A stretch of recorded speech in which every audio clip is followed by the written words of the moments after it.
কারো ক্যান্সার দেখে যদি এই দোয়াটা আপনি বিশ্বাসের সাথে পড়েন, জীবনে কোনোদিন ক্যান্সার রোগে আক্রান্ত হবেন না। দুর্ঘটনা দেখে যদি পড়েন, ওই দুর্ঘটনা আপনাকে স্পর্শ করবে না। যে কোনো কারো বিপদ দেখে যদি কোনো বিশ্বাসী বান্দা এই দোয়া পড়ে, বিশ্বনবী বলেন লাম ইউসিবহু যালিকাল বালা, ওই বিপদ তাকে আর ধরবে না। উফিয়া মিনহু মিন যালিকাল বালা কাইনাম মা কান, সে যতদিন হায়াত পাবে কোনোদিন ওই বিপদ তাকে স্পর্শ করবে না। অনেক সময় আমরা দেখি হাসপাতালে ক্যান্সারের 3rd স্টেজে চলে গেছে, লোকটা হ্যাংলা হয়ে চিকন হয়ে হায়রে কি কষ্ট পায় দেখি না। বিষ্ণুই বলে একটা দোয়া যদি কেউ অন্যের কোনো বিপদ দেখে পড়ে, ওই বিপদ তার জীবনে কখনো আসবে না। অনেক সময় হয় যে আমরা মহাসড়ক দিয়ে যখন চড়ি, দুর্ঘটনায় আইরে আল্লাহ, দুর্ঘটনায় মানুষের মাথা একদিকে দেহ আরেকদিকে, এরকম হয় না? আল্লাহ তুমি হেফাজত করো।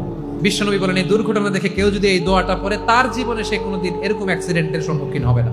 শুনবেন, বিশ্বনবী বলেন অন্যের বিপদ দেখে কেউ যদি পড়ে আলহামদুলিল্লাহিল্লাযী আফানি মিম্মা বাতালাকা বিহি ওয়া ফাদ্দালানি আলা কাসীরিম মিম্মান খালাকা তাফদীলা, মানে প্রশংসা সে আল্লাহর, যে আল্লাহ তাআলা তোমাকে যেই জিনিস দিয়ে পরীক্ষা করেছে আমাকে ওইটা থেকে বাঁচিয়ে দিয়েছে। তোমাকে আল্লাহ যেই বিপদে ফেলেছে আমাকে ওই বিপদ থেকে তিনি মুক্ত রেখেছে, আর তার অনেক সৃষ্টির উপর আমাকে তিনি প্রাধান্য দিয়েছে। সুবহানাল্লাহ পড়েন।